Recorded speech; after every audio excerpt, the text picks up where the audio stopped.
Hello everyone, my name is Trevor and I've just returned from an incredible week at Madikwe. Now, we get a couple of weeks every year as scheduled departures and these weeks are absolutely phenomenal. But this week in particular was off the charts. And here is my video of the trip report.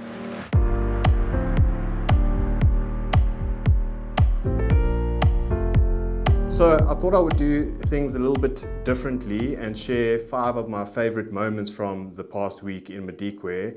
It really was difficult to choose which 5 moments to share with you all just because we were very fortunate with the amounts of animals we saw, the diversity of animals we saw, but also just the different photographic opportunities that we had.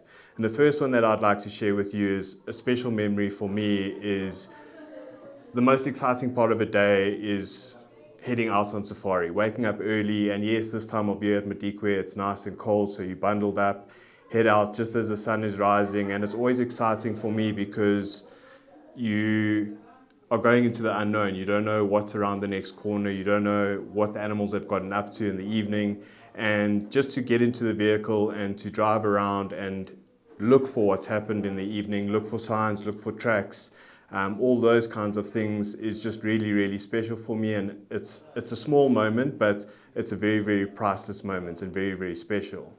The second moment I want to share with you is we had an incredible sighting of brown hyenas. So they're not very often seen, and when they are seen, they can be quite skittish. They are solitary animals, so they tend to be off on their own and tend to disappear very quickly into the bush. But luckily for us, there was a den site with 2 sub-adults, and we were able to sit there for about 20-30 minutes and just watch these 2 sub-adults walk up and down. They were very inquisitive with the vehicle and allowed us to get some great photos out of the opportunity, and just overall an incredible sighting.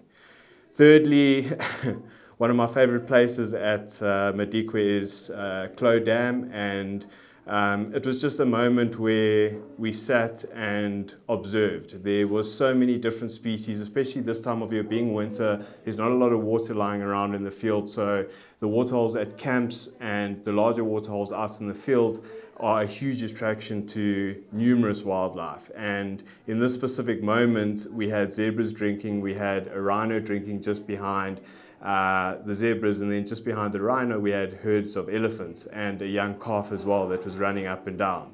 And it was just one of those moments where we all took a couple of photographs, but then we sat back and we just enjoyed the scene for what it was.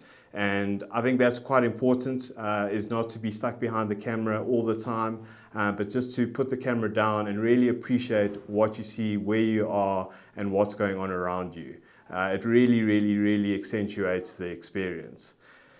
Fourth, another one, fourth safari highlight, also at Clo Dam.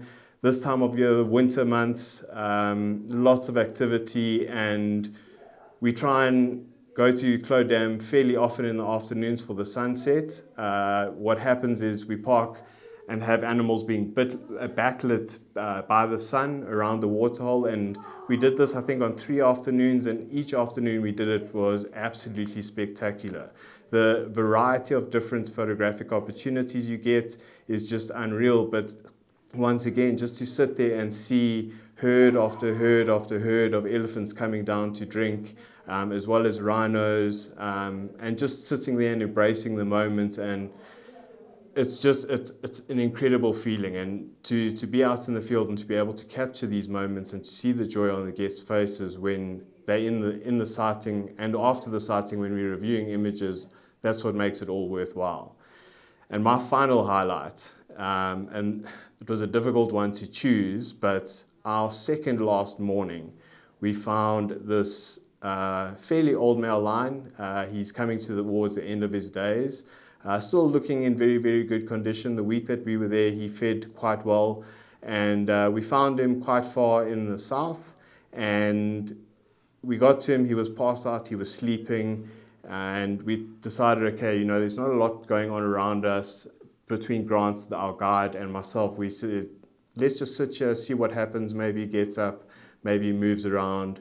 And about 5 minutes later, there was lions calling off in the distance further east of us, and he then responded with a call. And it was just incredible because he was right next to the car and you could just feel the vibrations of his roar through your body. And he then got up because what we could make out was that the lions were roaring, but they were also fighting over something. So they might have had a kill. This old male, being an opportunistic male now, not always being able to hunt successfully for himself, will often scavenge. So he heard this and he got up and he headed in that direction. He called a few more times and then he heard the other lions calling, but they were even closer. So in his mind, now this is just me humanizing it a little bit, he thought that, okay, he's going to intimidate whoever's calling, and whoever was calling thought, okay, let's intimidate whoever's calling towards us. And they decided to come closer. He went quiet, and then the next call that we heard from the lions was miles away. So what happened, this guy then got up, started calling again, and just walked continuously. And we were literally the only vehicle in the sighting for the whole sighting, and we were with him for probably about a good 2.5 hours, and it was just an incredible experience. We eventually lost him going off into a thicket, but I think this last clip will really showcase to you just how incredible our morning was with that male lion. If you want to see the full blog post, check below, click on the link, and read all about the rest of the things that we saw on our safari. But for now, I'm going to say goodbye. Cheers and enjoy.